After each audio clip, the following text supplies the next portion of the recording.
Yei malamu na Sarah, application ya Afriland First Bank et sali na téléphone. Salela misolo na yo na tango nyonso lingi. Na Sarah Banking, ezande bank na chombo na yo. Tinda mbongo na yo na bokengeli nyonso ata ofandi na ndako. Consultez solde na yo, landela ba crédit na yo, sala ba virement bancaire, senga cheke na yo, tope tuna motuna pona kokoso ya lolenge nyonso. Elongo na Sarah Money, biso nyonso tokoti masolo ya bank na chombo na pete nyonso. Afriland First Bank a komiseli biso libenga na ye na téléphone. Ata oza na compte bancaire te, salela mbongo na yo na téléphone na yo na kimia nyonso. Na lisungi ya Sarah Money, okoki kotinda pe kozwa misolo, kosomba crédit na yo ya communication, kofuta mbongo ya biloko sombi, tembe sili. Kende na lombango ko télécharger application na yo Sarah ya Bank Afriland na Google Play to App Store. Pe kimambango na agence Afriland o ezwami pene sika ofandi po ba activele yo Sarah. Sarah, Bank na biso et longo na biso bipai binso. Afriland First Bank, the pack.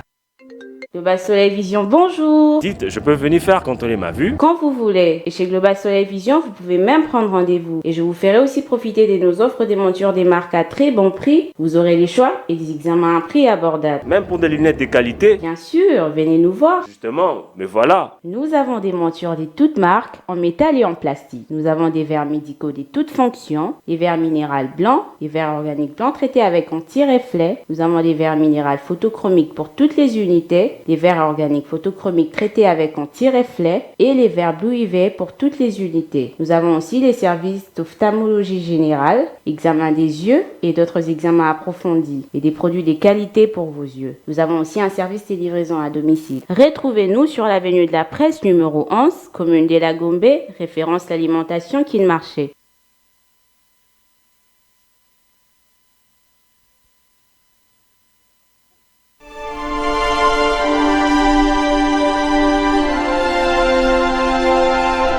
Je suis clairvoyant.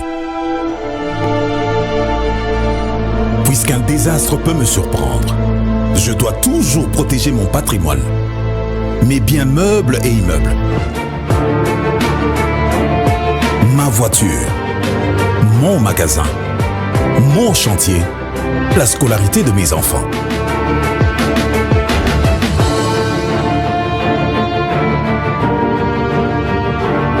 Heureusement, la SONAS a démontré sa capacité à couvrir les risques et à prendre correctement en charge l'assuré, ainsi que toutes les victimes en cas de sinistre.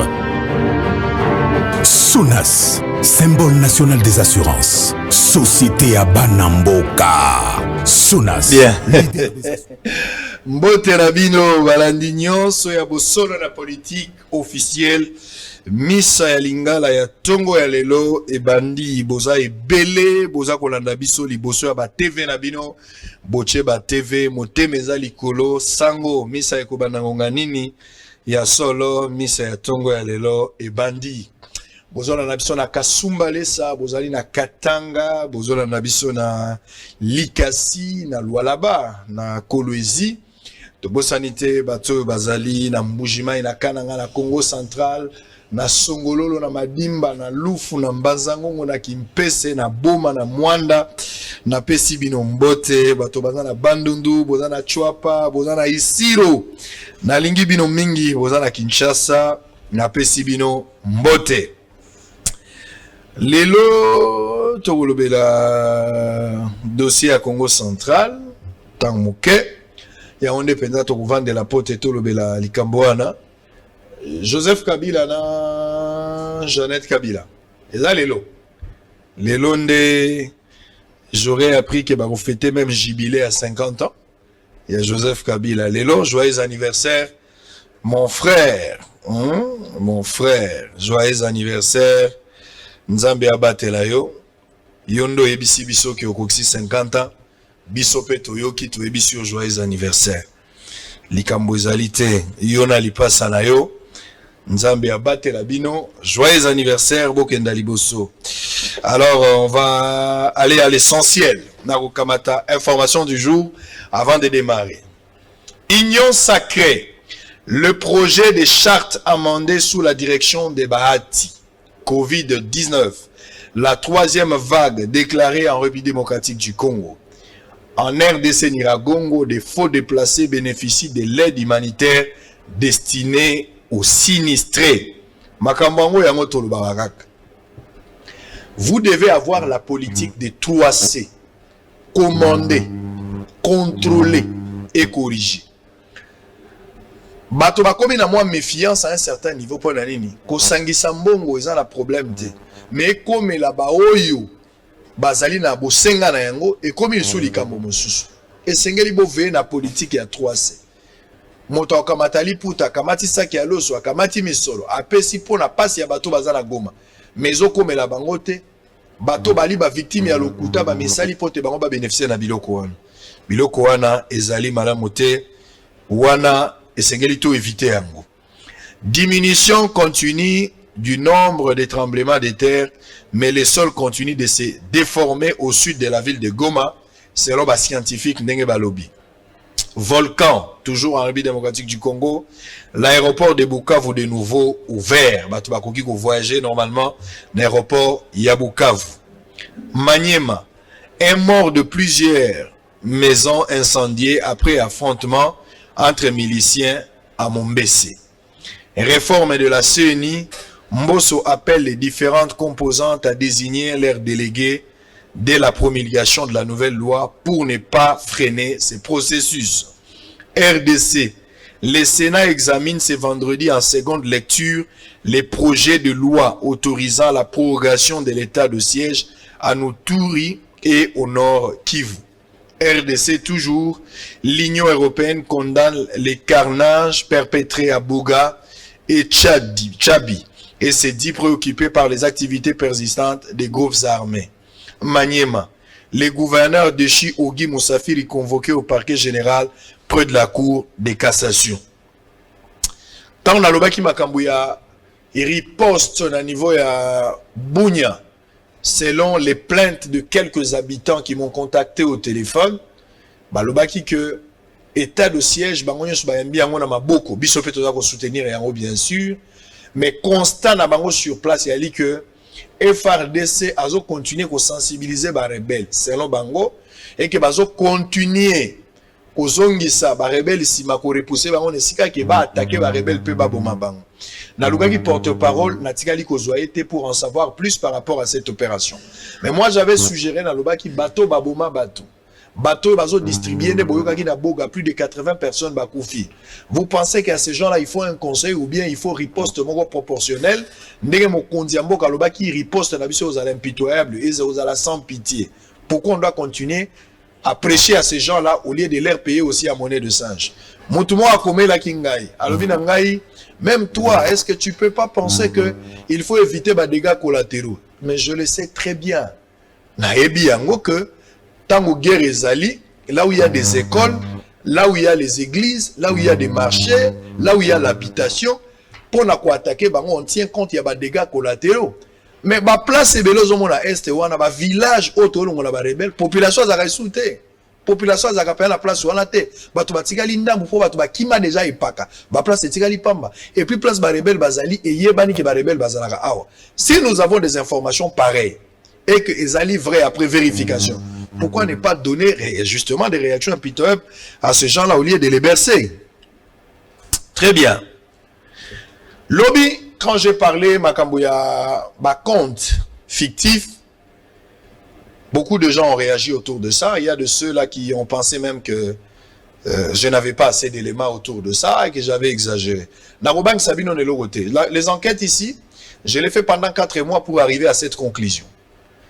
Mais le rôle a besoin d'imiter. Le rôle a besoin d'imiter. Il y a de ceux-là qui continuent à douter jusqu'à présent. Babso Alobi Nanga, c'est faux. Ni compte privé, compte trésor public et à l'État. Soyez calme. C'est une enquête que nous avons menée pendant 4 mois. Je vous rassure que la semaine prochaine, si Dieu nous prête vie, et je suis en forme, et je suis décidé à le faire, parce que j'aurais voulu que combattre une enquête. Mais ceux qui vont continuer à battre la semaine prochaine, je ne trouve aucun intérêt à Robomba Yango. Même la lettre, où va suspendre opérationnalité à carte wana processus à désactivation ndenge salamaki na ba kombo ya batu ndenge lettre wana ba komaki yango na bac na enquête ezali na kolakisa bino pona olinga toke na babiloko aboite na kolakisa bino nyonso wala bokomona yango siko tokotala ngana bangona na zolo ba solo. On ne fait pas des enquêtes parce qu'on est contre quelqu'un. Oh, makambo ya haine vis-à-vis à mutualité. Mais nous sommes tombés sur un dossier. On a commencé à suivre ça 4 mois. Maintenant qu'on vous donne le résultat, vous ne voulez pas de ça. Vous voulez que je fasse quoi? La carte que moi j'ai vue, la processus à désactivation, Bazala qui a un avantage. Je vous ai même parlé de 50 000 $ fin du mois. Non! 50 000 $ les la semaine. Ça dit par jour, la carte, on a la capacité à 10 000 $ par jour. Ce qui lui fait la semaine, à cause de combien? Plus de 50 000 $. Mettez ça maintenant dans moi. Pour raison, la carte, c'est raison à liquidité. Qui à cause de la problème à liquidité, tout ça, en tant que ministre à l'époque, en tant que tout, à Kobandobenda. Mais ils n'étaient plus ministres, ils sont restés avec ces cartes. Ils n'étaient plus au poste, ils sont restés avec ces cartes. Pendant combien de temps? Ils sont restés avec ces cartes. Il y a de cela une semaine seulement de désactiver ma carte. J'ai des lettres. J'ai des lettres. Vous ne voulez pas y croire, je mettrai des lettres ici. Je mettrai des lettres là. Très bien, honorable député Mantezolo. Bonnet. Malamu ndeko bosolo na politique Israël. Nicole Belé. Oui. Je pense 8 mois depuis non, la dernière fois où Tozalaki Awa Nathalie avant Naya Nathalie Badat. Ezalaki le 14 février Yambula on. Ah voilà. Parce que Nalingaki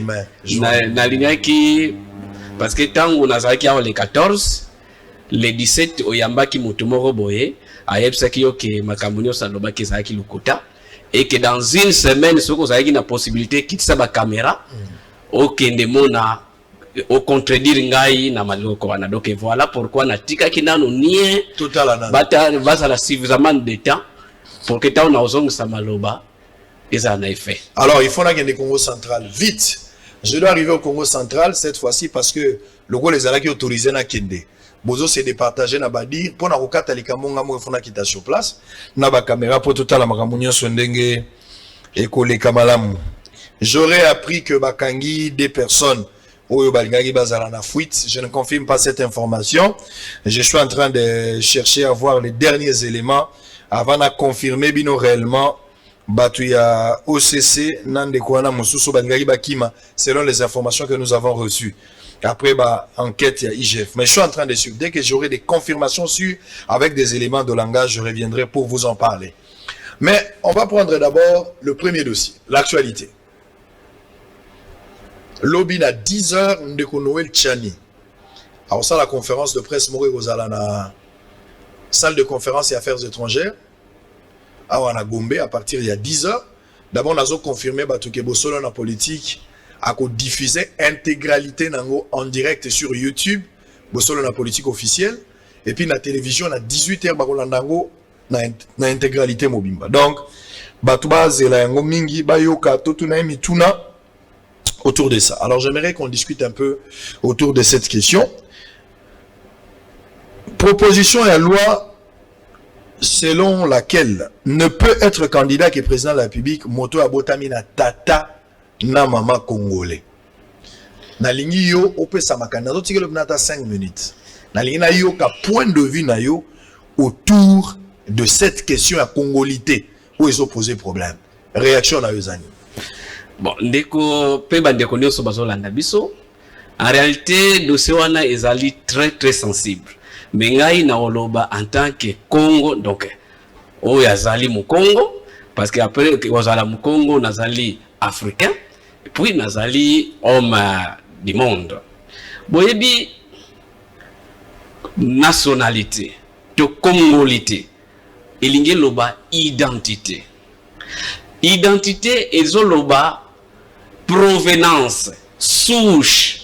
C'est-à-dire que ngai parfois zolo nanga to miso nanga eza ko ça la partie à identité nangai oyo koko nanga parfois pe azala boy. Alors, au moni, quand on parle que Moutou Oyalingi, heureusement, bon, non, on a de Kochanité, nous avons la télévision, nous n'avons aucun lien.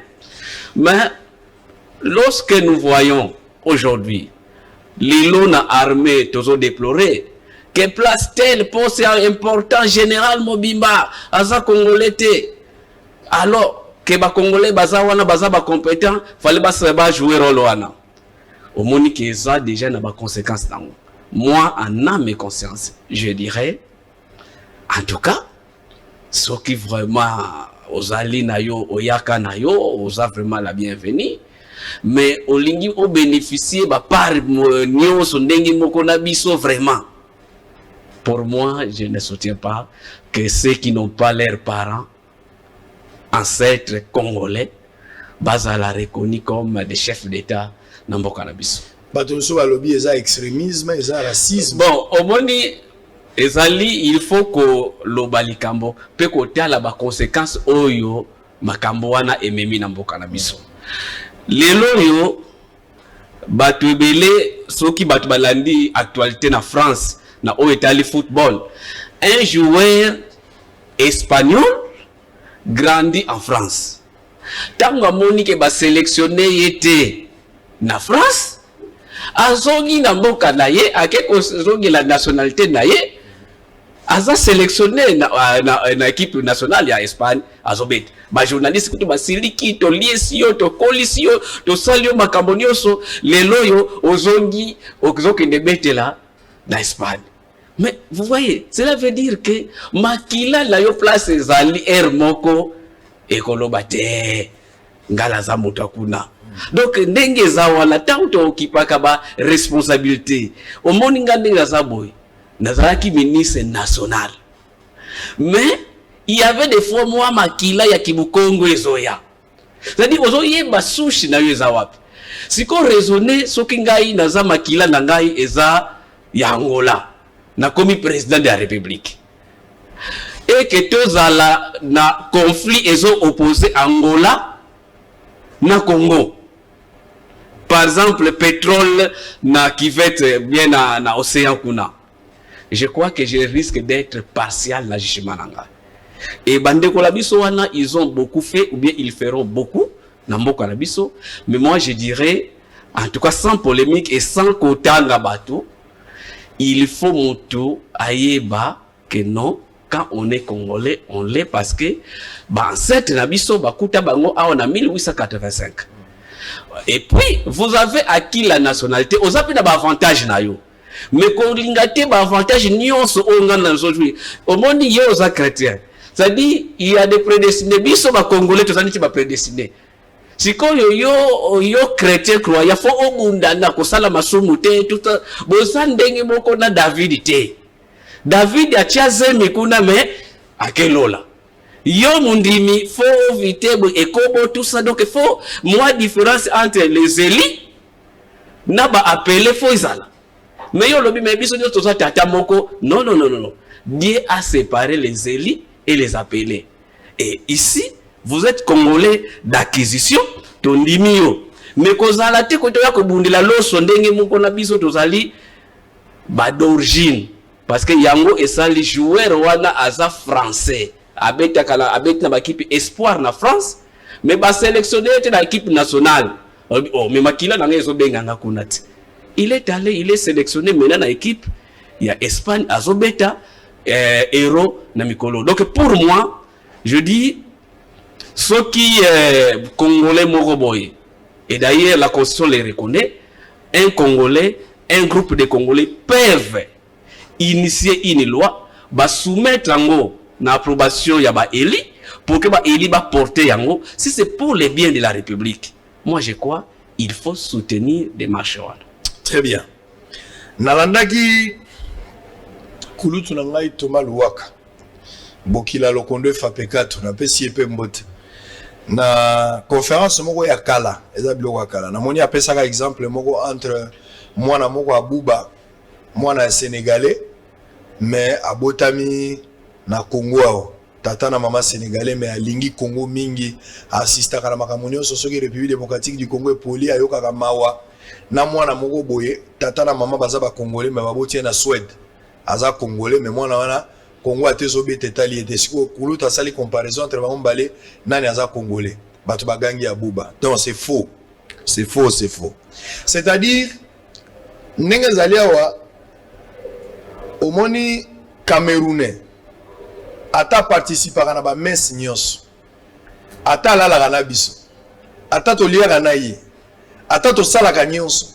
Ata na ba marche azalaka. attention que FDC azobeta ya linga ba jouer na biso linga bakambo yango komisi congolais. C'est le soir qui détermine les origines. Fuboyeba que tango kokoma na poko wa mutu na mutakozonga na ndako na ye, c'est le soir qui détermine les origines. Je vous donne un exemple pour continuer avec l'honorable. Mutu moko aye azaki na batumi balé atikeli batumi sato atikeli bango basa musala. C'est Branham qui en parle. Kamata batwana ebisi bango bosala nga musala place oyo bosala ngo bien. Batwana babandi kosala musala en absence na ye, ezaki musala 2 semaines. Garçon moko de passage azoleka kuti bango bosala ye moko micro tisi na musala. Garçon wana tango babandi osala musala bato ya quartier tango baye bamoni esaleli ya garçon wana. Bato bazo préférer garçon wana ke batumi sato oyo jo wana tikaki. 2 semaines ekoki te ekoki moto wana ye. Tango mokonzi ye po afuta bango ebisi bango bakota na ndako. Abandi ofuta bango bambongo ya liboso apesi ya mibala apesi ya misato apesi. Akangi porte. 4e mwana miyelaki ye moko bafuti ete bato ya quartier baye liboso a porte. Motema mabe oza engra muto akabaka esko yebi ete ye muto asala biloko ebele ye muto azabo yo moni mbongo na ye tout ça musala na ye bato babandi koloba. Le chef a répondu na réponse moko. Ce monsieur a rendu un bon service à sali musala ya malamu mais en dehors de ma volonté. Parce que naza na contrat moko zo lié nga na yete. Au-delà ya bonne foi na ye, naza na contrat moko te. Donc nous avons des étrangers dans ces pays qui peuvent se comporter tenant compte ya ba loi ya mboka na biso. Bako kozala batu malamu, bako kabanyonso. Mbeto akolala bawela ngona mopaza moto mikolo azoleka. Télécommande tikela ya 23h mon cher, moi je pars donc si télécommande ake. Moi zo kanga na télécommande zo manango tilibanda. O mopaya ndenge nini. Très bien, demain on sera tous là-bas. Conférence de presse, on va suivre ça. On a retrouvé Louis Noël Tchani. Malamou Mabe, je n'entre pas, mais Ngaï répond c'est Zaga Moko. Noël Tchani au départ, à lobby, le cola, n'a pas si exemple. Nanda kunanga miyibi leba kotate. Na lingi muyibi sou nanda kunanga ite. Yo zan habitude yaka yakawana, mais lobby désormais nanda kunanga muyibi ya kote soute. Yo place au vanda kubando panza ok joana boy to kota nanda kunanga. Mais yo zanga muyibi te, ndenge zo boya kote. Ya tangi kuma muyibi te. Yo moko misali si muyibi poko talanda kuwana te. Alors que ya tangi miyibi ne ba kota te, c'est que yo zo autorisé à kokota. Alors ça prend une allure et comme il y a racisme, il y a métis et comme il y a racisme, il y a ba demi Dakar. Non, moi je pense qu'il y a un esprit. Pour les alaki au départ, makamo racisme, extrémisme et la guité. Batu balingi ba pesa ngo juste fort mais pour ba benda batunyo son akati ya mouvement. Mais ezali normal, to le Congo au Congolais. Le Congolais, vous avez Camerounais, vous avez Français, vous avez Belge. Le langage du Congo au Congolais, bani la Lumumba. Et bani les autres, bani la Lumumba. Ba père indépendance, c'est Balobakian. Donc refuser le Congo au Congolais aujourd'hui, c'est corriger ou jeter en pâture même le combat de Lumumba. Je ne trouve aucun inconvénient. À moins que ça n'a pas, idée monsieur les a caché na souka. Ceux qui ont des idées cachettes, là, on saura, mais au départ, comme ça, visiblement, moi, je ne trouve qu'il n'y a aucun inconvénient. À moins que Batoumas en l'habillement, c'est la démocratie, les gens sont libres. Nous avons du temps, ne vous en faites pas. État de siège. Je le dis ici, dans l'information, il y a de sérieux problèmes. Makamoto Tambola Malamou, dans le sens que, attaque à répétition, mais attaque il y a des gens, Bazokoufa, tout ça.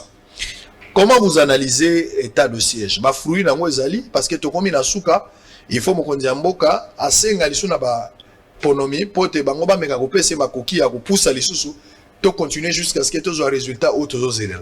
Troupe kenyenne na ba yete mokonzi mboka laiki ya ko senga ba talibanda ba ko yati siko ba yena nute état de siège sito bandi. Analyse na likambo ngo moni ya oboni. C'est vrai que toute œuvre humaine est allée imparfaite.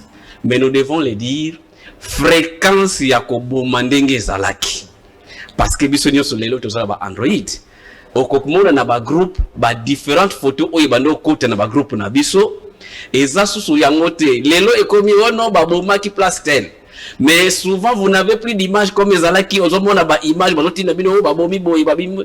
Alors moi je crois que en dépit ya ba quelques biloko oyo foko bongisa ndenge olobi ko contrôler ko sala ba suivi ba kabususu l'état de siège jusque là moi je pense que na oyo nga nazomona na ba réseaux sociaux pe na ba information ezoko produire ba effet nango peut-être on va renforcer pour na kolongola moi ba impureté mususu oyo ezotia moi tâche douille et que le chef de l'État en tant que mokonzi mboka numéro 1 ameka ko fongola misu na ba alerte oyo bino ba panzisango bozo pesa ye mais population parce que il y a certains militaires et policiers balinga ko sa image ya corporation mobimba et pourtant ba militaires baza bien mais il y a des militaires oyo na comportement na bango éducation na bango ils font n'importe quoi.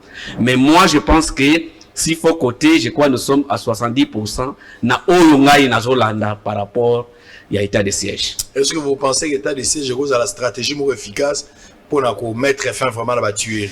Bon, bien il faut non, autre chose. En réalité, quand quelqu'un est malade et que meki traitement traitement ebele et ko quitter koya la traitement moko lourd.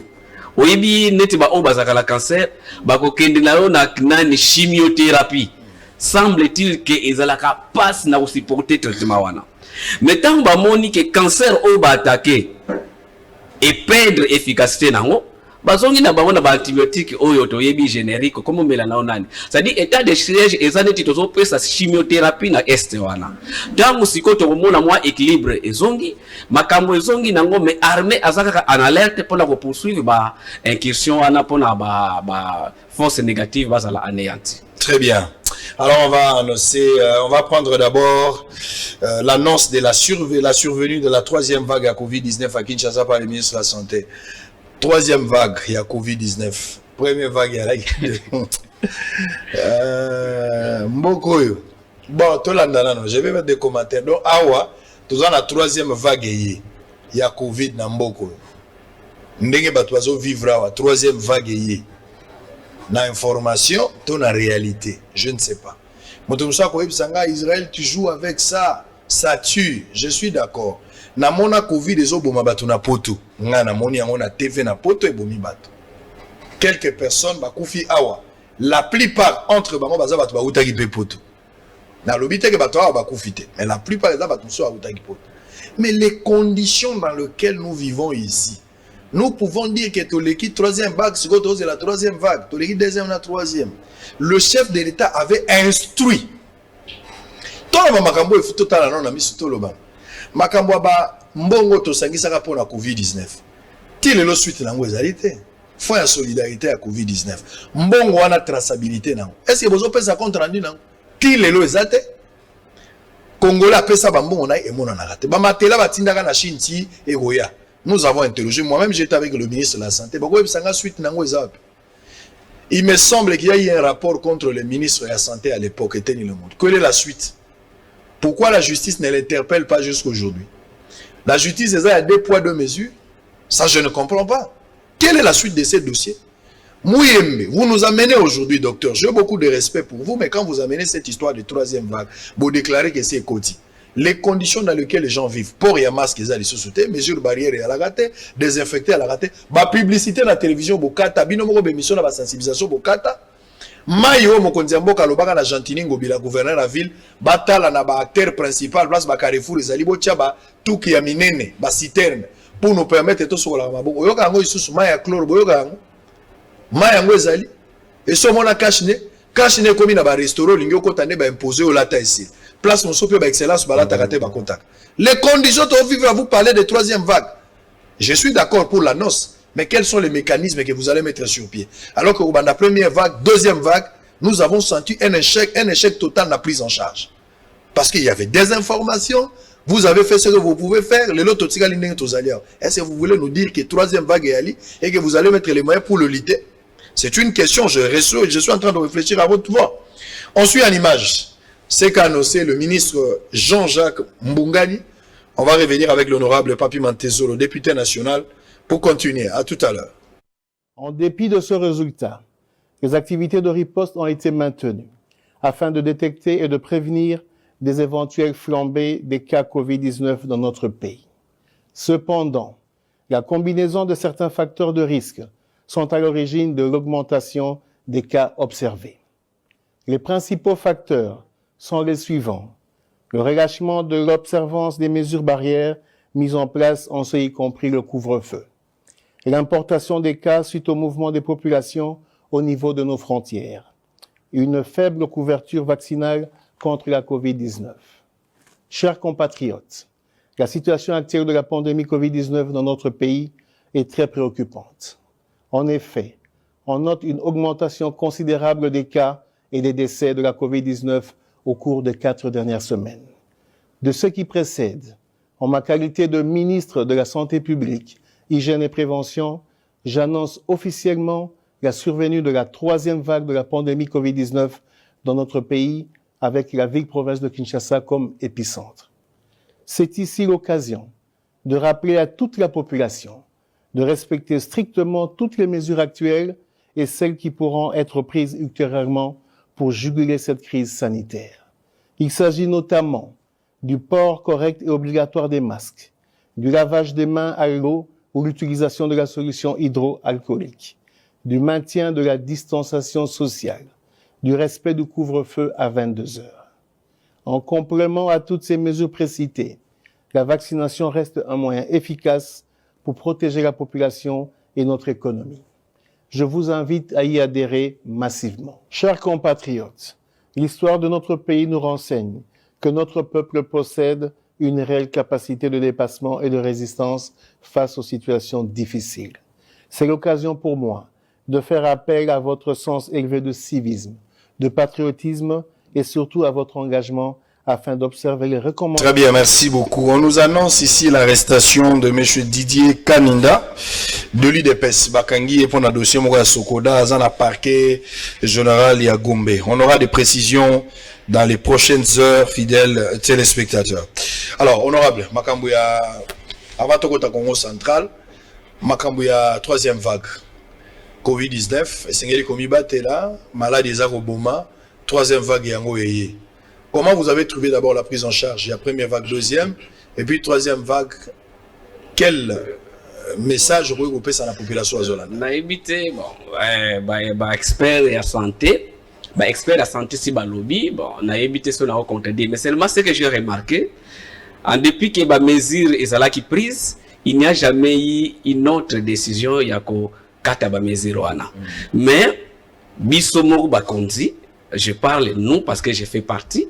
Donc comme kosala ba matinée politique na biso, ba meeting ya danser, ba Bercy ya danser et na meeting wana na mutu azosala discours azangi masque, na mutu bato ba yeko yokaye bazana masque te.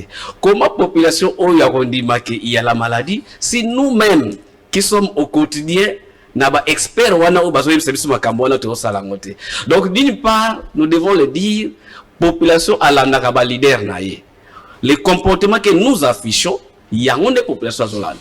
Et yo moko yebi ke biso lelo tozala ki chaque jour tant au commune parlement ba pesio kashine et puis maïza wana ba désinfectant ezala ka sosoté.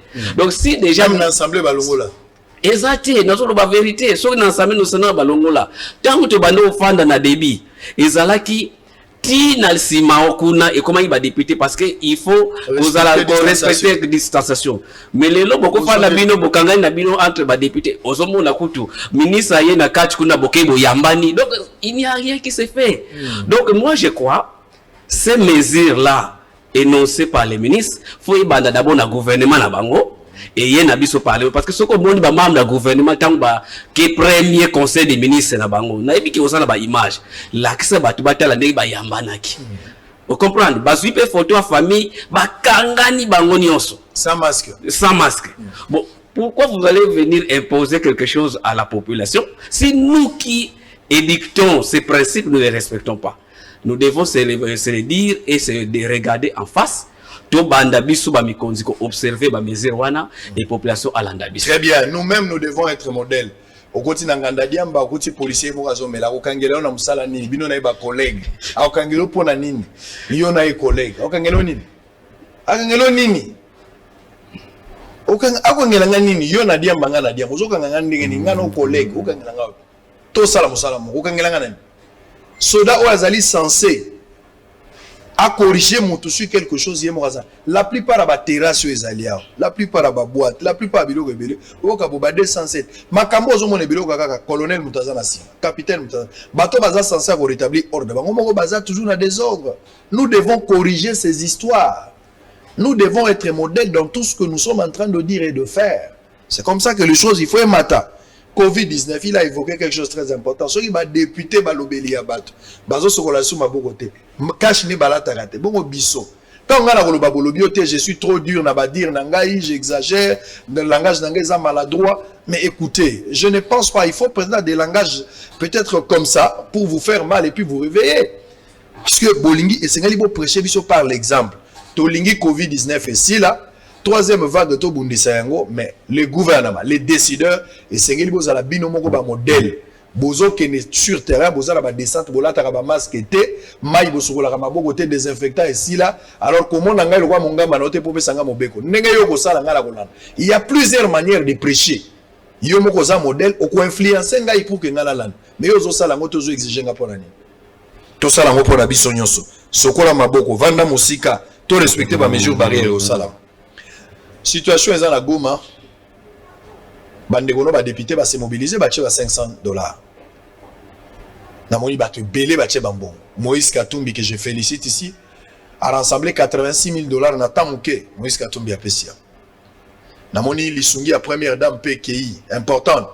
Ba ke na okuna merci également félicitations à la première dame na ndenge pa yosunga. Moko na moko ko sunga bandeko ya kuna. Yo boyi ko pesa $500.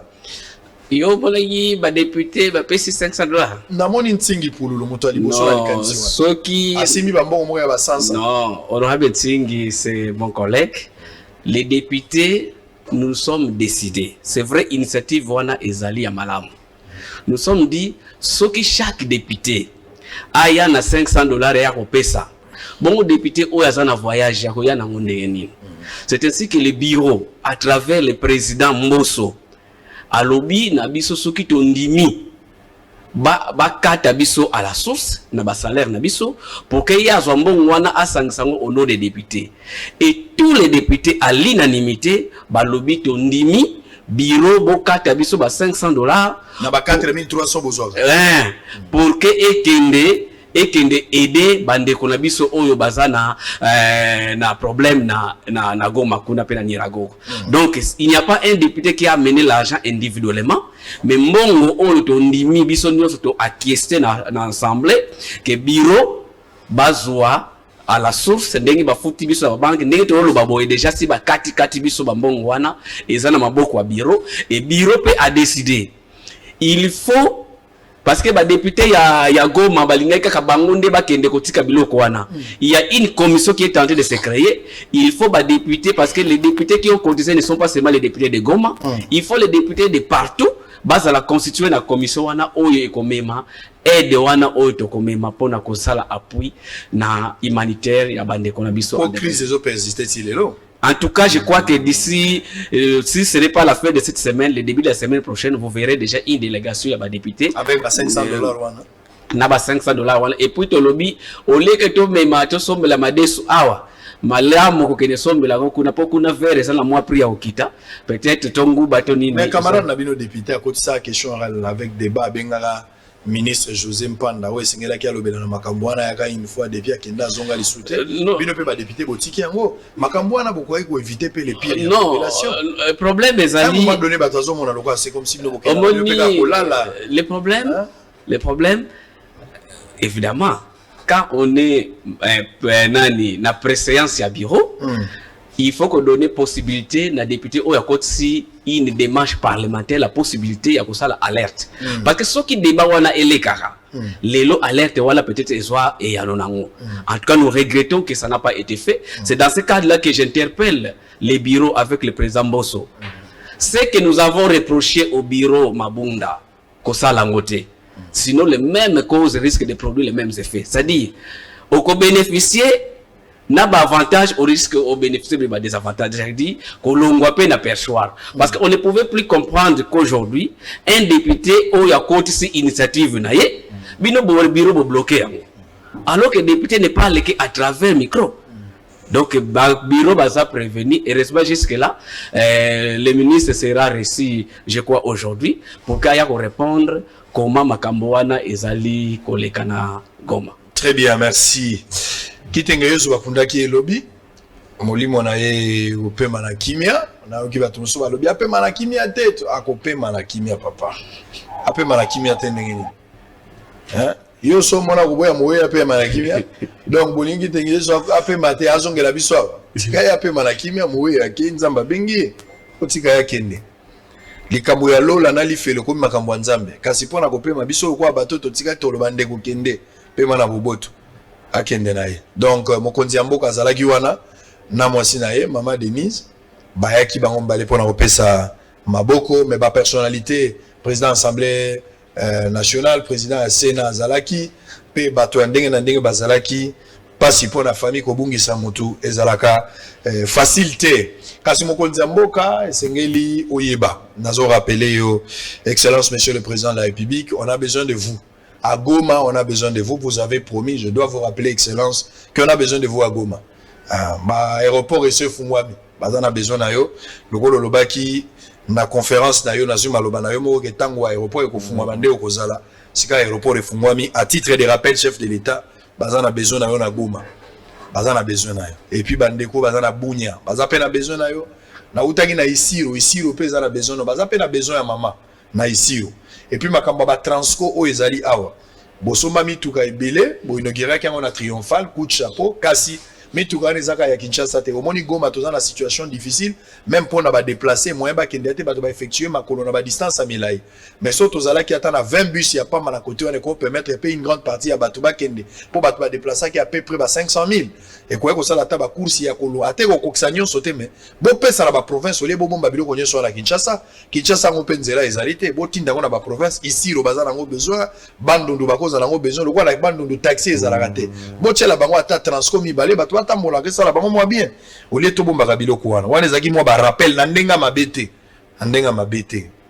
ezali ça cité na ndenga mabete ya ka rappel pour que mon kondia se souvenir na place au bato baza rozelaye. Après plusieurs interpellations des autorités na honorable Ados Ndombasi, travaux de construction à venir Bongolo ezali ko évoluer na ngote malgré na tuna Argentine ngobila tala ba politicien na habité ndenge bito ko ba politicien na habité ndenge bo pesa confiance na politicien ndenge bolingaka bango ndenge bokoma na habité politicien na habité promesse ya politicien c'est le corbeau et le renard. Le corbeau n'a jamais été joli ba benga bogar pour la fromage aveni Bongolo bolobi ba robongisa misale bani ngala tuni gouverneur boboyo kango kasi tshela bango image bayoka tozonga tokotala biso Congo central tshela bango. Si hier, la reconstruction du pont Bongolo dans la commune de Kalamou était un rêve, mais aujourd'hui, c'est une réalité, car les travaux de la reconstruction de ce pont ont déjà commencé et sont en pleine évolution. Cette action est la suite des interpellations et pressions aux autorités par l'honorable député national Ados Ndombasi, élu de la Funa. Ces pressions faites sur plusieurs chaînes de télévision, dont notamment dans l'émission Bossolona Politique officielle, animée par le journaliste d'investigation Israël Moutombo. Ados Ndombasi avait promis de s'impliquer pour que le travaux soit effectivement lancé. Na travail nanga parlementaire en tant que député national, na komi Mbalebele, na komeli Ngobila, na komeli premier ministre, na komeli ministre infrastructure pour bongisa banzela ya Bongolo. Dernièrement na kuta na Ngobila a confirmé que musala ya Bongolo ezobanda lelo. C'est ce qu'il m'a confirmé. Après si nga kuta numéro ya indien à riche oyo akotonga balabala Bongolo. Comme il m'a dit qu'il est banal lelo, indien on a aye barango na kobana kobenge chaque jour. En homme de terrain, l'élu de la Funa est lui-même descendu la fois dernière lors de la première phase de travaux pour s'imprégner personnellement de ce que le maître d'œuvre l'avait promis. À cet effet, Ados Ndombasi affirme qu'il va suivre ces travaux de près jusque dans sa phase finale. Moi, je ne suis là que pour faire un contrôle à mon niveau. Donc, chaque jour, Nabanaroya, en tant que député national, n'a vérifié mes travaux. Et M. Arish, Aza au courant, que je viendrai tous les jours. Ayant appris que le pont Bongolo a été démoli, l'honorable Ados Ndombasi, toujours dans sa salopette orange, est descendu lui-même sur place pour s'enquérir de l'effectivité de ces travaux. L'élu de la Funa s'est dit très heureux de l'évolution des travaux, car après les lobbying menés sur le problème de ces coins, les travaux sont en pleine exécution. Aujourd'hui, je suis content d'arriver sur les lieux et de découvrir que la réhabilitation du pont Bongolo a effectivement commencé. Mon rôle de député national me demande de faire pression sur eux pour permettre aux habitants de Kalamou, mais aux Kinoises et Kinoises, de vivre dans des meilleures conditions. Je suis content. qu'après tout le lobbying que j'ai pu faire, qu'après toutes les rencontres que j'ai eues avec le gouverneur de la ville de Kinshasa, aujourd'hui, enfin, les travaux du pont Bongolo ont commencé et je tiens à apaiser les habitants de Kalamu, mais les Kinoises et Kinoises. Ils doivent savoir ceci, que leur élu, Ados Ndombassi, va suivre avec beaucoup d'attention la réhabilitation, mais surtout le respect du calendrier. Quelques riverains ont salué l'engagement de l'honorable Ados Ndombassi dans la réalisation de travaux de ces ponts.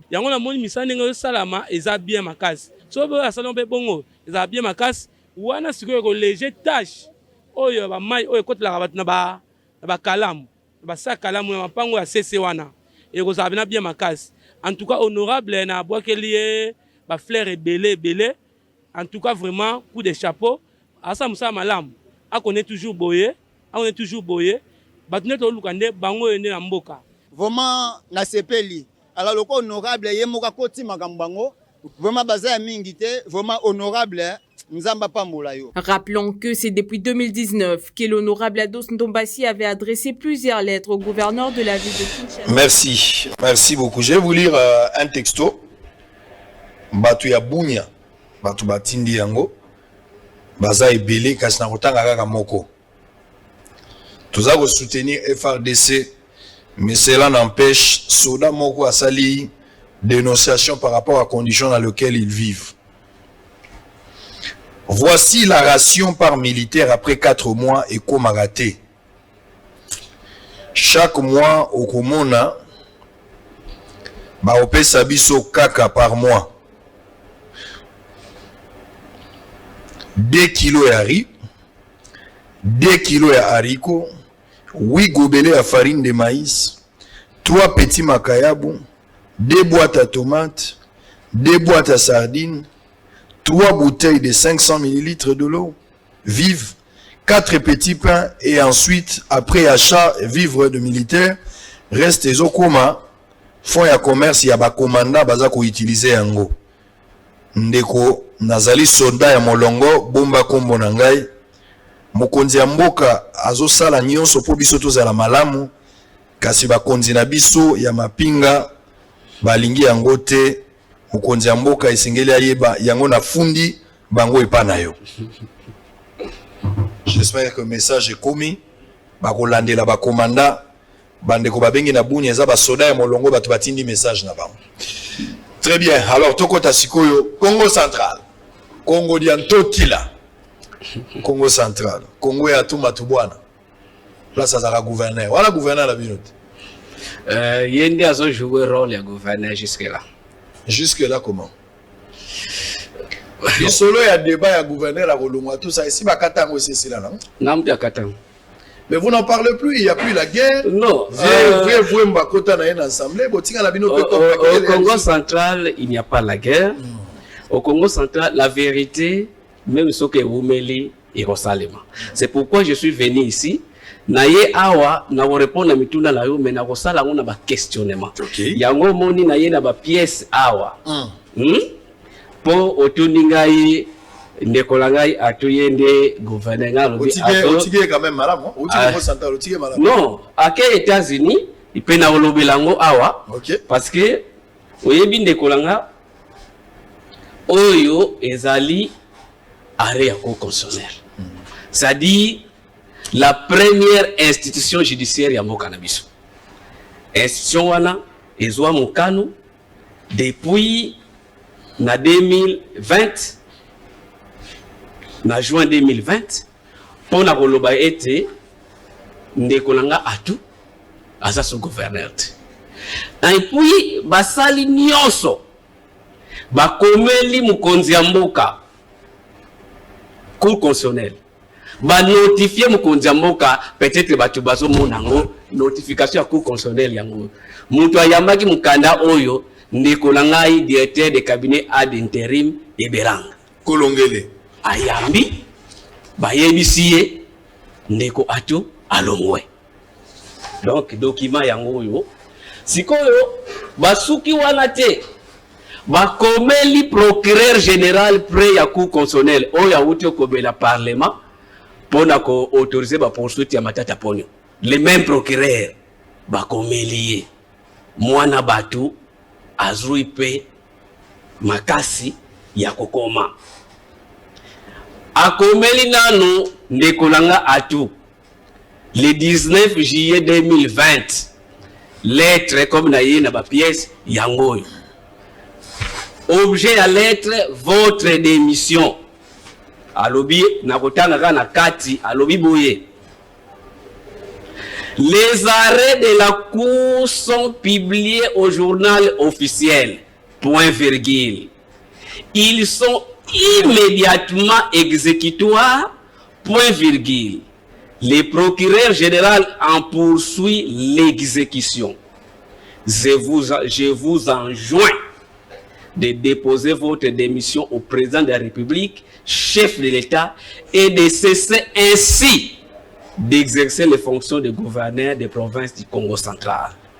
Le refus de vous y soumettre vous exposera à la rigueur de la loi.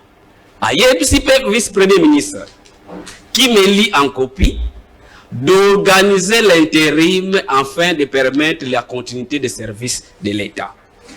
Wana procureur a commis ndeko atu azui. C'est pour la première fois. En tout cas, na lobby nazomi poser ba question ebele, pe okomo la corrélation ba question nga ezawapi.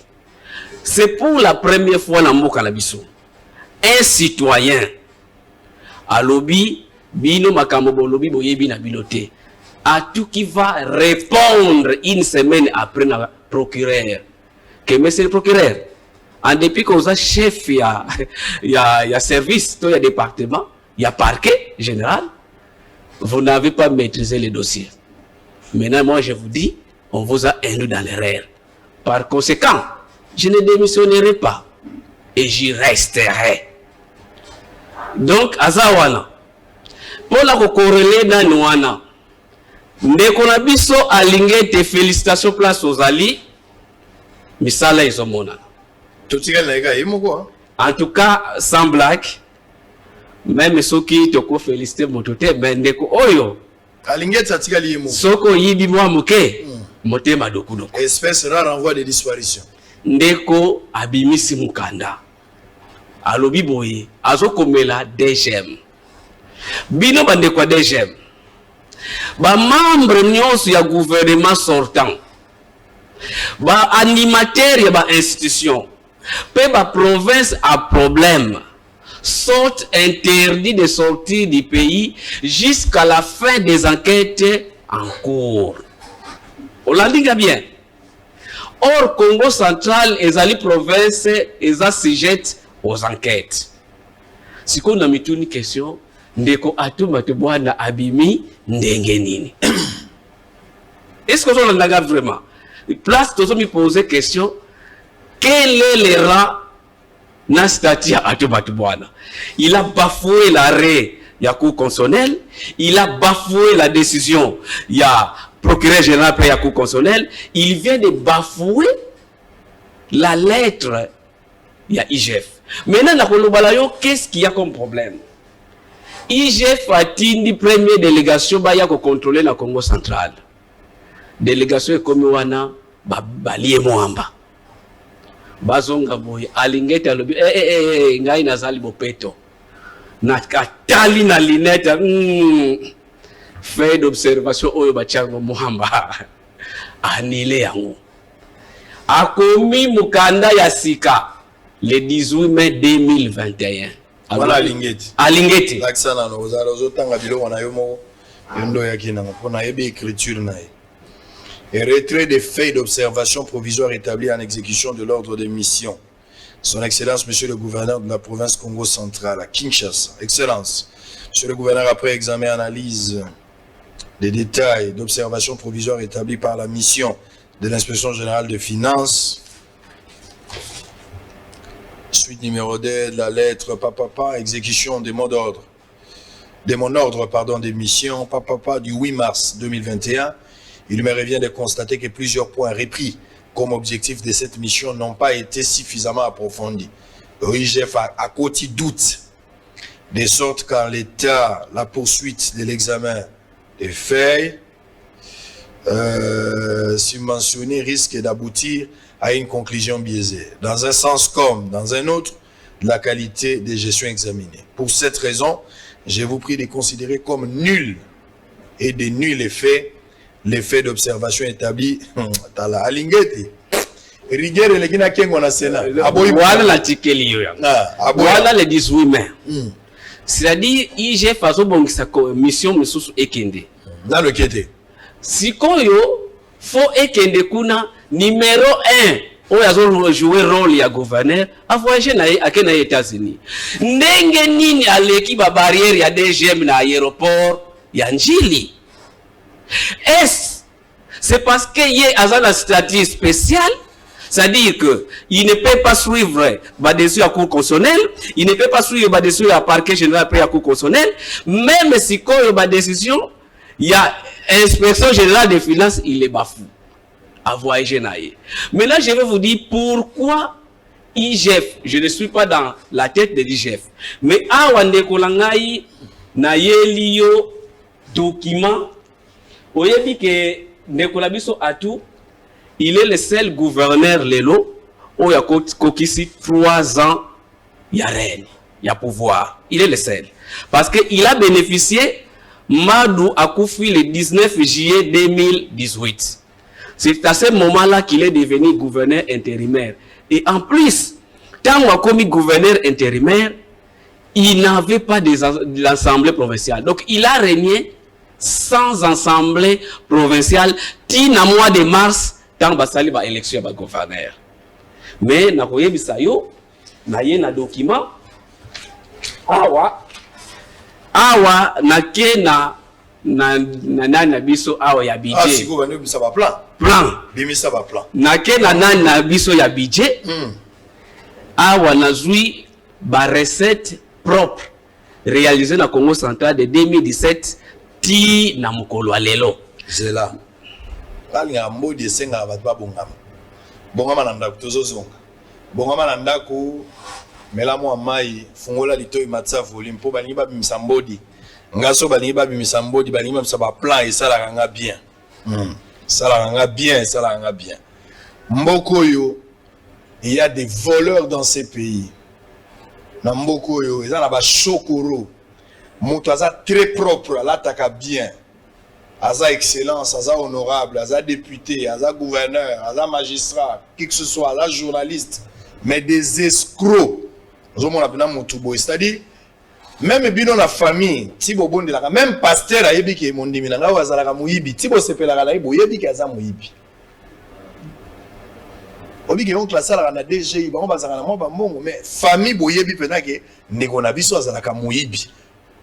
Yango na lobaki na bino lolenge ba politicien bangindaka nanganga ka mwaka ngango apesa ka kisi ayebi ke soki na pesi kisi mengeza ka ba franc mais ndenge politicien azoyiba ba 2 millions ba 5 millions nanganga zo kamwa lobi mais ata to pesa ka kisi ya mbongo me ya boye na ntokoma te nganga zo kamwa soki nganga kamwe bongo yo ozo mbongo wapi. Un groupe d'individus bakanga na bango mboka, ils font ce qu'ils veulent, eza makambo ba tour, en même temps le petit peuple souffre. Mboko eza na besoin ya nzela, sans nzela mboka we otongama te. Toi on a besoin ya chemin de fer pour na train, toi on a facilité au quitter un point à un autre. Toi on a besoin ya nzela tala Kinshasa ba nzela ezate mais toza capitale. Soki Congo central on a nzela ya tout droit. Nzela ya tout droit nazo biso lo lipa BKTF to ya mapoto. Car nzela ya tout. Ba nzela voie secondaire ezate nous étions un peu partout. Nazo tambola. Et dans la place so komi yo moko kolela na askari ça vivre la kolega mutu. Mais nous avons des politiques. Bazwa on a géopolitique, comment va continuer mboko. Mais aucune idée, aucune vision. Même bateau bazwa na ba vision, bolingi pe bango ba kotate. Bolingi pe bango ba kotate. Moto ya koti ya ye abandi na vision. Bo pesa ka mikanda et komi problème. Au juste bateau. Mokonzamba ka senga ki diaspora ebele ba yao. Diaspora ebele pe ba yao. Mais diaspora ngo pour ce qu'on a des opportunités pour ça, les commis pas problème. Bah coca jambe de gauche à droite, faut à la moine yat, favoritisme que l'on joue nini. N'a assisté à un accident moko, c'était avant-hier. Avant-hier je pense. Dans le niveau il y a pas mon jiba. Mais tout canyon ce qui est dans sens normal, embouteillage ezali. Un général ou un colonel, parce qu'il y a pas colonel ou général. Même la police n'a pas su identifier. mais ezali jeep militaire oyo ya piqué point bien matriqué ezoya na sens unique et pandi jeep moko ezalaki na sens normal et puis abimi na ye akena ye pour roulage abande kolanda ye po ke okangi na moto bazaki na ba peser mususu bakomi quelque part basoda na bafungoli babrake bango ara so bo pusani na kobeta obi ke roulage ka lokwa mwa na nyama baluki na ye azongi na ye et congolais na tikali victime aux ambulances te mais bozo kuma na Kinshasa toujours na sens unique excellence des ministres des généraux des colonels bato bayebana petit peuple azana na 207 atikali na molongo bino nde sengeli bozala ba modèle mais bino nde bozo prêcher un exemple te honte à vous. Je vais vous appeler la race des vipères qui vous a appris à fuir la colère à venir. Le chef de l'État ne sera pas partout. Les lois existent, mais la beauté du texte trahie par la réalité sur terrain. Mboka ngoya bisomoko. Nazwata maloba ya Gentini. Gentini ngobilama dit sur makambaki na bopeto na lobata maloba na endam. Alobi soki Congolais alongwe awake na poto ko suba zobanga. Azobanga suba na balabala azobanga kobwaka papier azobanga po akuti mobeko. Mais soka zongia Congolais comme il s'appelle pompier azosuba na balabala place nyonso. Ah waouh. Le même Congolais. Mais na yebisaki pe Gentini na vie monsieur le gouverneur, problème pe ya biso bakonzi. Pour moi, population za lokola mwana koyekola par rapport à makambo ba yebisi. Vous-même vous n'êtes pas suffisamment présent tout ça. Mais kende na moni na rai. Boyebi rai ya train oza kotaki ngabwa. Bar penza eza na rai bar. Ba chepe na ba kiti na train penza ezole. Oh Nzambe, yokela biso mawa. En attendant, on va prendre l'installation de deuxième unité de la Moufa. C'était à Kinshasa. Suivant cet élément, on va terminer. On récupère maintenant Mbodi Bima pour que Nayoka. On budget, en image. On se retrouve après pour continuer. 3 mois seulement après l'inauguration de la première unité de la mutuelle financière des femmes africaines, MIFA en sigle par le chef de l'État, la deuxième unité de la dite mutuelle financière a été installée dans la commune de Lemba ce mercredi 2 juin 2021. Cette installation de la deuxième unité MIFA a eu lieu en présence du parrain international du modèle MC2, le docteur Paul Fokam, qui séjourne à Kinshasa. La MIFA en elle-même est la composante féminine du modèle MC2 développé par le docteur Paul Fokam, président d'Afriland First Bank depuis plus de 30 ans. Elle prône la création de la richesse par la mise ensemble des moyens et compétences d'une communauté donnée en s'appuyant sur 4 piliers essentiels, à savoir la restauration de la dignité africaine, l'auto-prise en charge de la population afin de vaincre la pauvreté, la promotion de l'épargne et la création par la population d'une microbanque lui appartenant, gérée par elle et à son service. Au cours de cette assemblée générale constitutive, Espérance Bilaou, présidente du conseil d'administration de cette mutuelle, a d'abord remercié le docteur Paul Fokam pour cette initiative qui permet aujourd'hui aux femmes africaines de devenir riches. Par la même occasion, elle a félicité les femmes de la commune de Lemba pour leur engagement et mobilisation. Elles sont au total 200 membres et ont déjà versé plus de 8 000 $ américains dans leurs comptes. Aujourd'hui, c'est la consécration pour le lancement de la deuxième MIFA qui est de MIFA Lemba, qui a été mise en place aujourd'hui par la tenue de l'ensemble constitutif et électif des organes de cette MIFA. Donc c'est un motif de satisfaction. Le travail continue et nous allons partir vraiment partout. Dans son adresse, le parrain international, le docteur Fokam, s'est dit fier de la manière dont ces femmes ont pris l'engagement de devenir riches en relatant sa rencontre avec Espérance Bilaou, PCA de la MIFA RDC, une femme motivée et sûre d'elle. Le parrain international a relevé le fait qu'il n'y ait pas hésité de l'accompagner pour la mise en place de cette mutuelle en République démocratique du Congo. Il a loué l'engagement de Félix-Antoine Tshisekedi, chef de l'État, qui tient à la promotion et l'autonomisation des femmes de la RDC. S'il vous plaît, je vous en prie, oubliez de l'aide. Personne ne viendra vous aider pour vos beaux yeux. L'aide est un somnifère pour vous endormir. Sachez une chose, si quelqu'un veut vous aider, il faut qu'il vous apprenne à comment vous pouvez aller chercher de l'argent, comment vous pouvez aller cultiver pour manger vous-même, comment vous pouvez, en ce temps-là, il est en train de vous aider.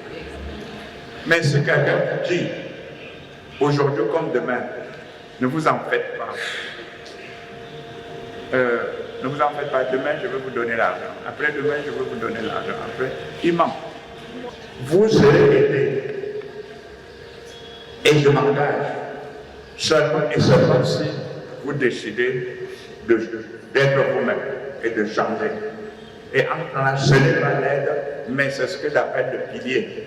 C'est le soutien qu'on peut donner à tout le monde. Et tout le monde a besoin d'un soutien. Il n'y a personne au monde qui ne peut pas avoir besoin d'un soutien.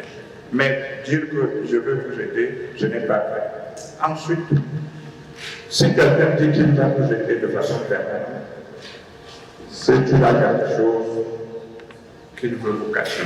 Tous les jours, au lieu d'aider l'Afrique à cultiver, on dit non. S'il y a la catastrophe, on va vous envoyer le riz. On va vous envoyer la farine. On va vous envoyer le plantain. Alors qu'on peut vous aider à cultiver ce plantain. Alors qu'on peut vous aider à cultiver le riz et tout cela. Et vous avez des choses riches. Et immensément riches. Cette cérémonie s'est déroulée sous l'accompagnement technique d'Afriland Bank. La nouvelle présidente de la mutuelle MIFA Lemba, Sylvie Ifeka, a promis de donner les meilleurs d'elle-même pour agrandir la MIFA en République démocratique du Congo. C'était pour nous d'abord un rêve. C'est comme si je portais une grossesse que je continue à porter. L'enfant n'est pas encore né parce que c'est l'installation. Mais je lui ai promis, je veux m'y mettre pour voir naître, vivre cet enfant que nous allons inaugurer MIFA Lemba d'ici là. Parce que les femmes sont déterminées et je suis déterminée à accompagner cette vision. De son côté, la directrice des communications d'Afriland Bank, Juline Suele, a indiqué qu'après cette assemblée élective, l'étape suivante, c'est l'accompagnement et la formation des membres du comité d'administration pour des résultats escomptés. Afriland First Bank, qui est le parrain des mutuelles financières de femmes africaines, les MUFA, nous allons accompagner avec l'encadrement des MUFA qui se créent au travers une formation spécialisée de tous les acteurs et de tous les organes. Il y a un programme de fonds de garantie qui est mis en place pour accompagner au fait l'effectivité des actions des différentes MUFA qui se créent. À l'issue de cette assemblée générale, ces femmes ont adopté leur statut des 33 articles de leur règlement intérieur. Sur les 130 membres présents, 104 ont procédé. Très bien. Alors, avant de terminer ce programme honorable, finalement, aujourd'hui, enquête, ok, vous vérifiez la budget. Merci Ndekolangai. Omoni avant to landa élément na yowana olobeli makamba escroquerie ya biso ba politicien. Et puis na sepelaka ko ya ipa na yo soki nazala ba élément ya roya koloba na opinion parce que yo za tour de contrôle. Aux tour de contrôle, quand on veut dire la vérité et ko exposer yango ipa bakonzi, c'est les liens les mieux indiqués au sala yango. Avant na kota na biloko yo na lingina yebisa bato. Biloko ebele balandaka ya Congo Central na RTNC ezalaka manipulation ya opinion. Et nous sommes là pour éclairer, pour rétablir la vérité. Et je vais vous dire quelques éléments. Namikolo Eleki, celui qui joue le rôle de gouverneur na Congo Central, a qu'eko inauguré bâtiment ya DGR cassé. Na discours na ya lobby, la province vient de doter la DG Kaseza régie financière bâtiment pour basala ba condition malamu. Ndekola ngai ba oyo balandaki élément wana na eko yebisa bino ke bâtiment wana ezali bazali ba locataire. C'est-à-dire même si vous mona keza bâtiment ya sika. Mutu atongi na ye un privé à construire na ye, le gouvernement provincial a que louer. Mais na télévision azo faire croire bateau Katongi. Donc na ye koloba ba o balandaki yango ezalokota. Yabi balende konangai. Na Congo Central to inauguraka eloko te. Hôpital ya Kisantu Saint-Luc et hôpital général. Ba bongisi maternité na bango, ba parcours peinture, ba tiere, ba tola sika. Le gouverneur quitte Matadi, aye na Kisantu, ayoko inauguré. Et pourtant il n'a même pas donné une tôle. Un Libanais atongi alimentation na ye Naboma. Le gouverneur quitte Matadi son bureau, a ko inauguré bâtiment wana alimentation. Il a été invité. Pour dire, il a été invité. Lorsque on n'a pas de choses à inaugurer, c'est-à-dire, aux allez gâté, il faut qu'on inaugure biloko batu. C'est ça, c'est ce que je voulais expliquer.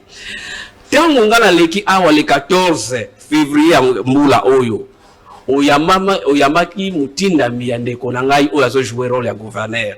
Oyaza gouverneur. Azo jouer parce que déjà balongo la ki. Oyazo jouer rôle. Selon l'explication. Selon l'explication ya cour constitutionnelle. Aye koloba na ondo boye ke nyonso na lobaki na kosi.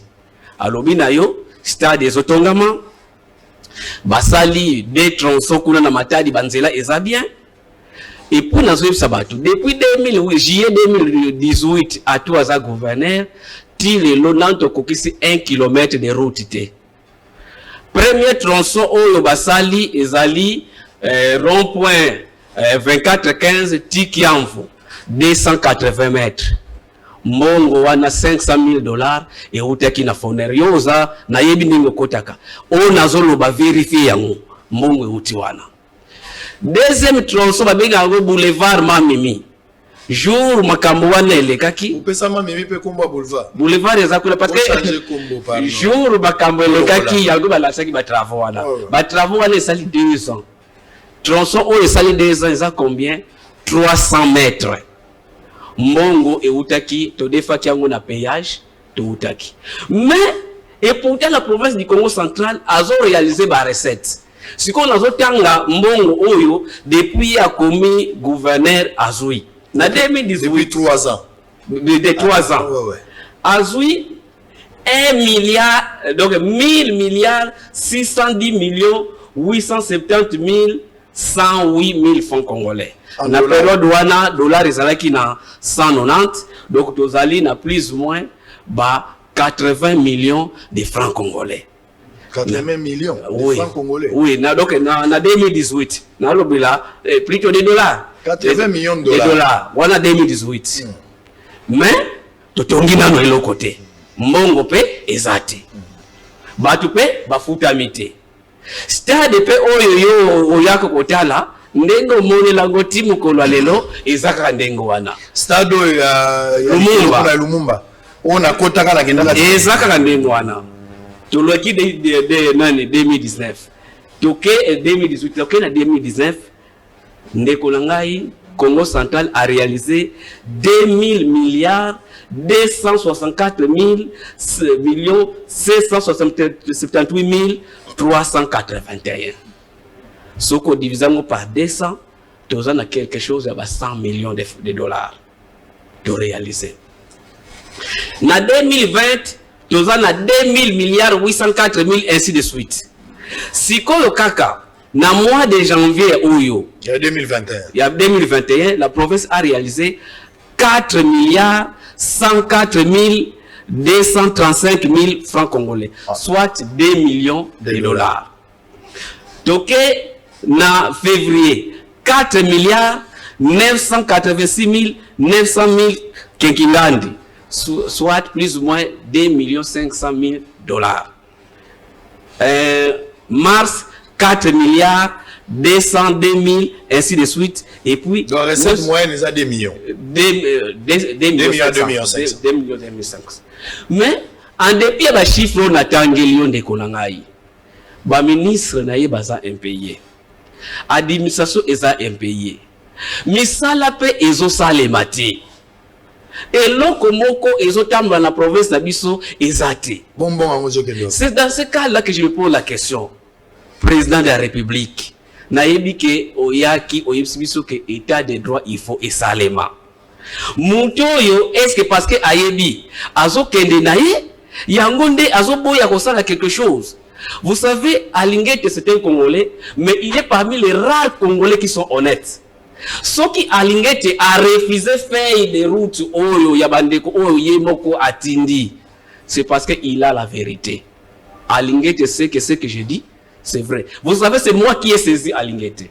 Je lui ai écrit pour dire que 3 ans d'Iran, mbongo côté dans la province d'Abisso, ata na yebisio Congo central bobimana to kokisi 1 km ya asphalte té. Donc, tous les tour, il y a 600 mètres. Ça dit que le peuple a plus de 20 millions de dollars l'année. C'est-à-dire que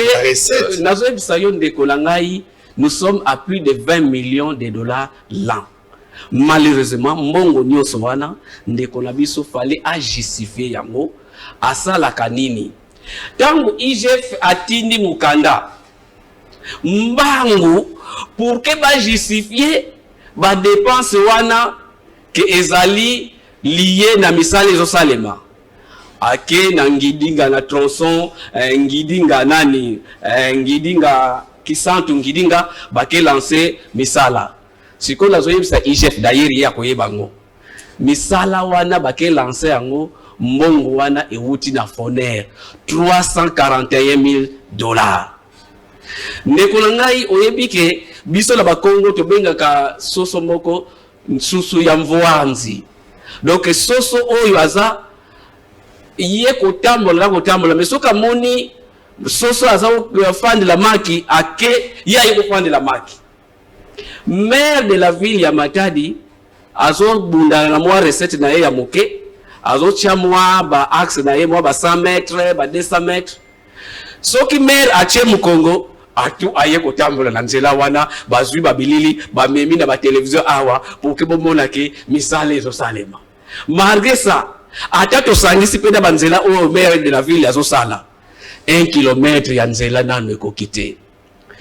Toke bake bandanzela place bafotai na Mbanzango. Bana Mbanzango mawa pona bango. Depuis à l'ensemble ba misala wana nazana ba chiffre mais au nom ya bato ba pesinge ba chiffre na boy koloba. Awana bangi. Bon, depuis d'abord problème de ça wana yo za molobe la peuple c'est que moi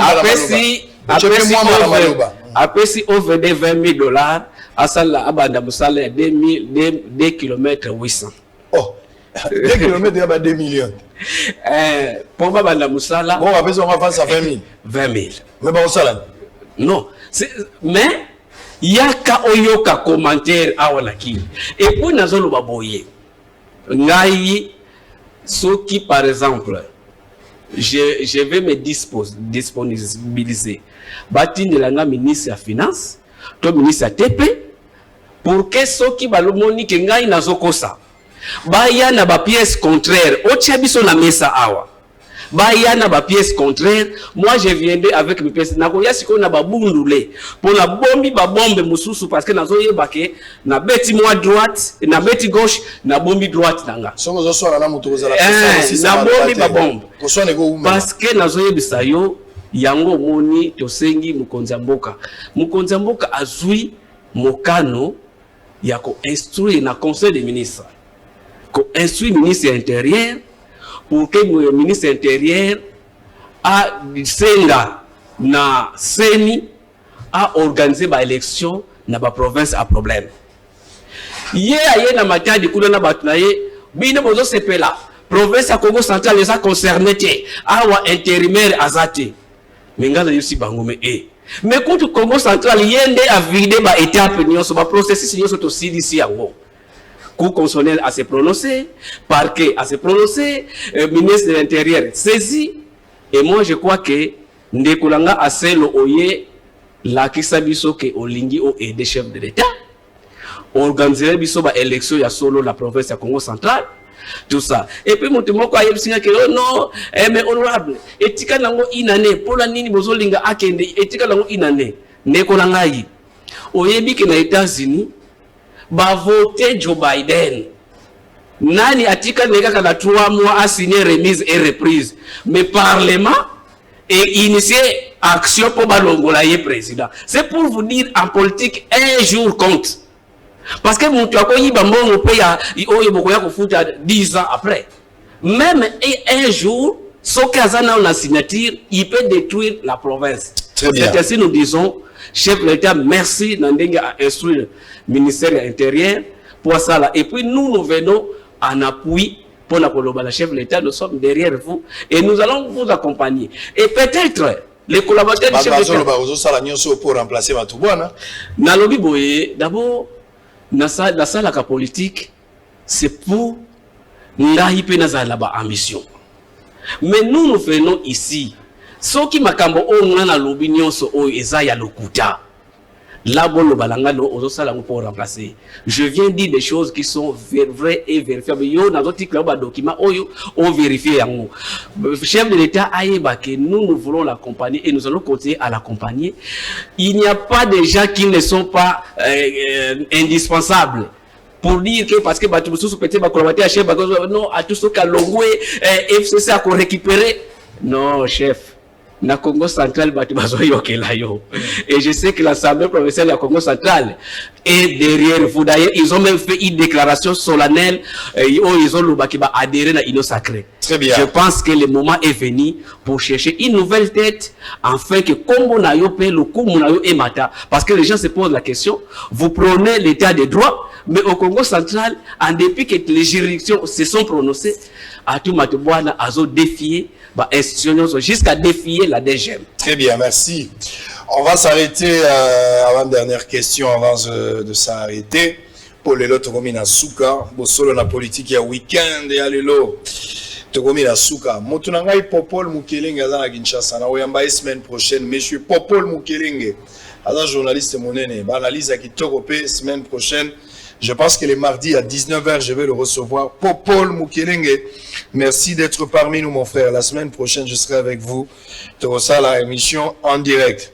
Makambouab exécution, au peut opposer problème, il y a arrêté. Ce qui va arrêter.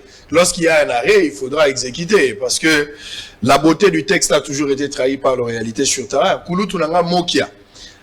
Depuis abandi makambo ya banda kunaye ndako ya mutu l'État botola to ba individu ba pomba ba botola ekomi moto po récupérer ngo likambo banda ko ya kulutu bozongisa boyebi ke ngala vie moka tozamboka moko biso na toza bato abumba biso na toza bato abumba ngala vie moka bozongisa banda ko ya vie moka ngala toza bato abunze toza bambunza ngala za kambunza ngala vie moka toza quand même bambunza biso mbali ndako na eza na UAC ndako na yoane eza yemoko mikande se bibi po bazongisa ngo exécution poser problème ba pesi même instruction la police pour ba déguerpir bato bazakuna selon vieux mot qui a accusé complicité à police na makambo na ipaiti bazui kanyaka botala likambo wana bo pesa vieux banda kone ba moki ane si ba koli ba sali pe mingi pona mboka bo pesa mboka banda kona ko ça biso bien beaucoup laka hein somi à libota.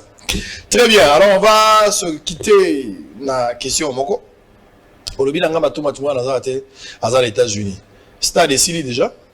Ndeko ngai yo ozalaki na Congo. On va faire ça partenaire moko azwaki répondre à 12. Ozalaki na Congo central okena mona stade. Ba avanti raison les partenaires wana ayena des cartons ya caro. Des cartons et plutôt des conteneurs ya 20 pieds ya caro. C'est-à-dire que biso to sengi banda ko tia pelouse synthétique tchela biso bakiti eza déjà na kati mais yo ye na bakaro ndenge nini et puis bazo kata matiti na machette comme si le tracteur n'a pas compétence mais capacité ya kolongola matiti donc voilà misala ezosala bakuna mais nazoloba na yo ndenge nazoloba na yo kende kuna ndenge otikilaki yango okomona yango eza ndenge wana. Et donc je voulais aussi profiter pour na bande kona biso ya mwanda oyebi ke érosion ezo menacer kala mingi te komona si na ngenda kotala moi-même j'étais là et ko kata nzela entrée principale et lelo moyen zate et puis mukonza mboka ndengo lakaki biso que vraiment pont ya Brazzaville kotonga mate soki port en eau profonde et tongamite ya banana nous sommes confiant na oye biso et la population va continuer à attendre likambo wana ibanda tolanda ki bikolo eleki oyambaki ba émissaire ya DP World o ba utaki Dubai pona yango nous sommes vraiment nani confiant que kosalema voilà makambo oto banzi ke soki salemi na kosuki sapena kolobake oyebi ke balaka ki courant na lozi ti lelo bana lozi bazozela kabiso ke me balobaki na biso ke 5 millions si ebima pona courant ya lozi et puis boyebi yango ke mutu aloba discours wana ezali grand frère na ngai ndeko Vital Kamerhe asala discours na Gombe Matadi pona olobaki 5 millions pona électrification ya lozi ebimi pona ben lozi bazala na loptiliki mais ti lelo tozoluka place 5 millions ngweza ezoyebana te. Est-ce que ebima te tokozwa courant to tokozwa ngote chef de l'état na ye na tour de contrôle yoka masolo oyo pour que omeka koyebana population luozi bazozela courant oyo olakaki ba. Très bien, merci beaucoup. Joyeux anniversaire et outil présidence. Mokonzi ya mboka Félix Tshisekedi akomelaki abengi Joseph Kabila. Na téléphone a souhaité bango na passe na joyeux anniversaire. Yango la ngaki pe na embela yo Raïs Kabange Joseph Kabila na Jeannette na moni Jeannette Kabila li passe no azui lumbe mwete. Voilà ba combattant avec ngo lumbe la so mwete mo se so mwete so ngini na éviter. En Afrique du Sud, ezalaki chaud na réunion ya ba parlement africain, là qui peut na moi makasi. Mais joyeux anniversaire mon frère, va de l'avant. Vous êtes quand même quelqu'un à féliciter. Ngai na lula kayo na silence na yo. Le silence de Joseph Kabila est une école. Bokoki koloba, bokoki kofinga, mais Kabila soki nzamba pamboli o mati okomi mutu na vie. Tango babanda ofinga yo, soko lingi o gérer ba tension nyonso. Tanga kaka livre ya Kabila, qui est Kabila okomona silence à Kabila ko aider au mingi. C'est quelqu'un qui ne parle pas trop. Tango à répondre au kana ba geste. Kabila kimi, Kabila boki ngumba gunda na bunda Dubai. Kabila kimi, Kabila silindenga kei. Mokolo kingakata zongi na kingakati ni réponse à moi les gens n'en parlent pas. Coup de chapeau, félicitations, joyeux anniversaire, longévité, prospérité. Où met là Joseph Kabila? Mais là on a voulu biso mon frère, il y a un ciel à gagner, il y a un enfer à éviter. Lola Ezali. Réfléchissez sur vos voix mon frère. S'il y a l'occasion de donner la vie à Jésus, il faut le faire. On a besoin de mon open à Lola Ndekonangai. Lola Eza Moko. Ndima li loba na tango Joseph Kabila. Mais les lolia, sepela, umela, nzamba batela yo. Soki ye swazongite, tokokuta naka un jour. Mais bongo la motema, soki opesi na lobo moino na Yesu te. Soki yesu opesa, nzambe, abatela yo, parce que Bible lobi, celui qui persévère jusqu'à la fin sera sauvé. Très bien. On va chanter joyeux anniversaire à Aïcha Mouswamba. Je vais présenter aussi les. Moi, c'est Alek Ilangai. Joyeux anniversaire. Joyeux anniversaire. Mbotama elamu. Aïcha Mouswamba. Mbotama elamu. Pour la Kabila paix. Joyeux anniversaire. Mbotama elamu.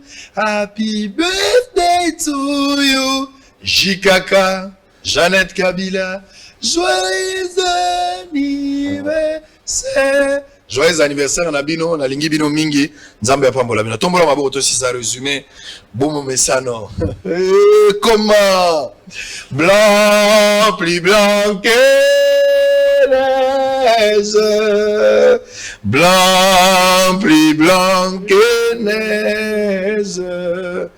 Lavé dans le sang de l'agneau, je serai plus blanc que la neige. Vrai ou faux, ici qui a tout matouboua nazo jouer rôle à gouverneur.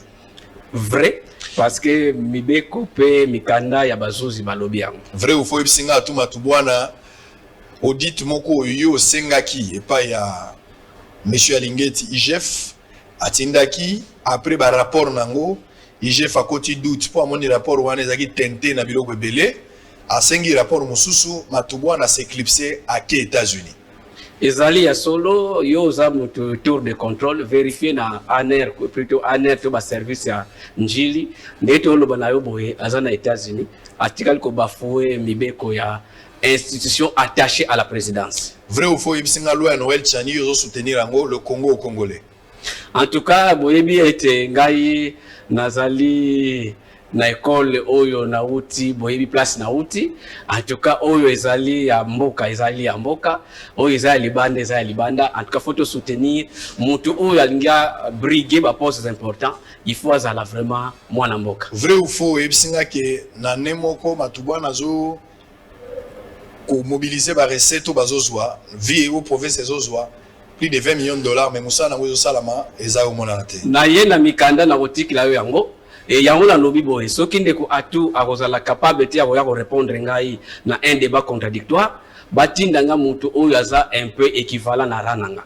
soki nayoki ke ozwi même ministre ya TP to ya finance aya na ba papier na ye ngala koyala ba document na j'ai tellement de sources na koya awa soki na kosi na koya na tour de contrôle na kosenga pardon na opinion pour na loba ke na kosa kibino mais on a lobby eza vérité vrai ou faux bisinga i bâtiment moko ya DGK eza ya privé province alwa kuna mais ba kosa ba que province atunga vraiment eza ya solo ba inaugurango avec pompe awa masolo eleka neti kaka bazotonga ori lokuta po batalisa ki azosala misala eza ya lokuta vrai ou faux bisinga ki stade ya Lumumba ya Matadi bazotonga yango teza na position ezalaka moto azwaki marché ayaka na des conteneurs ba carotti le long basala elote olobi nanga ozokita Matadi semaine prochaine leka na Matadi atakuti basali mbango mais komona ke batoyo nanu basali lokote po dengo tikelango ezaka kabongo oyebisinga ki azotonga nzela moko ya kota boulevard ya Mama Mimi ezali 2 km qui vaut au moins 2 non nambanzango côté ya mbanzango qui vaut au moins $2 millions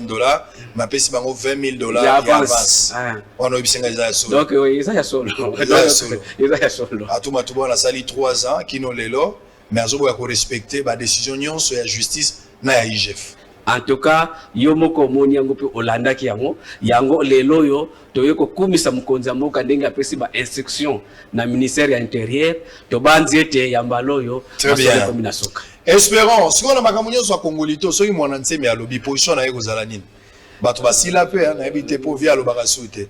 Siko soki penda mwana nseme général Mavwembankosi alobi général Mavwembankosi ekozala ndenge nini. On a fini Congo central na koya kimia na mabota na bino na lingi bino mingi bon week-end. Lobana mutu pas de panique mutabang sa moninga te Congo eza batu nyonso. La semaine prochaine akoya na deux dossiers. Ceux qui ba doute persister na makamna loba ki ya ba carte visa, je vais amener des documents na relaxer ngwa. Deuxième dossier na koya na makambo ya ba prime de risque. Boko yoka ki moyibe sala na ba prime de risque. Enquête ekomaki nango na suka kala mingi te na kotia yango enquête osalaki na isiro makambo ya or oyo ebimaka na Durba esi esili ya Kibai Gold Mining na kobimisa yango kala mingi ya te bokotala yango kimia na mabota na bino tokutani mbalo ekoya pour le même plaisir et le même travail. Bye bye. Bouyei malamu na Sarah, application ya Afriland First Bank et sali na téléphone. Salela misolo na yo na tango nyonso lingi. Na Sarah Banking, ezande bank na chombo na yo. Tinda mbongo na yo na bokengeli nyonso ata ofandi na ndako.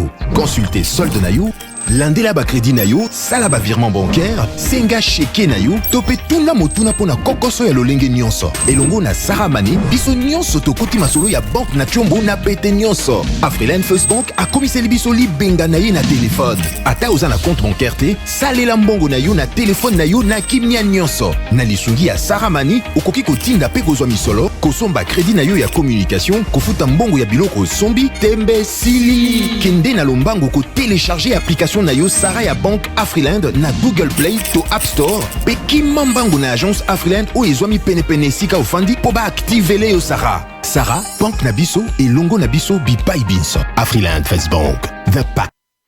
Global Soleil Vision, bonjour. Dites, je peux venir faire contrôler ma vue quand vous voulez. Et chez Global Soleil Vision, vous pouvez même prendre rendez-vous. Et je vous ferai aussi profiter de nos offres des montures des marques à très bon prix. Vous aurez les choix et des examens à prix abordables. Même pour des lunettes de qualité. Bien sûr, venez nous voir. Justement, mais voilà. Nous avons des montures de toutes marques, en métal et en plastique. Nous avons des verres médicaux de toutes fonctions, des verres minéraux blancs, des verres organiques blancs traités avec anti-reflet. Nous avons des verres minéraux photochromiques pour toutes les unités, des verres organiques photochromiques traités avec anti-reflet et les verres Blue UV pour toutes les unités. Nous avons aussi les services d'ophtalmologie générale, examen des yeux et d'autres examens approfondis et des produits de qualité pour vos yeux. Nous avons aussi un service de livraison à domicile. Retrouvez-nous sur l'avenue de la Presse numéro 11, commune de la Gombe, référence l'alimentation Kin Marché.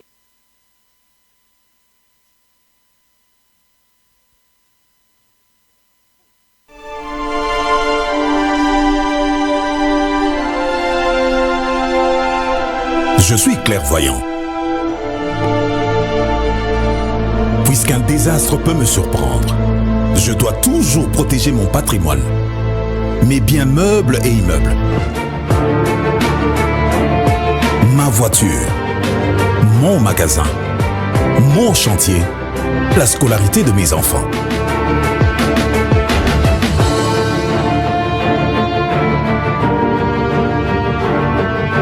Sérieusement, la SONAS a démontré sa capacité à couvrir les risques et à prendre correctement en charge l'assuré, ainsi que toutes les victimes en cas de sinistre. SONAS, symbole national des assurances. Société à Banamboka. SONAS. Bien.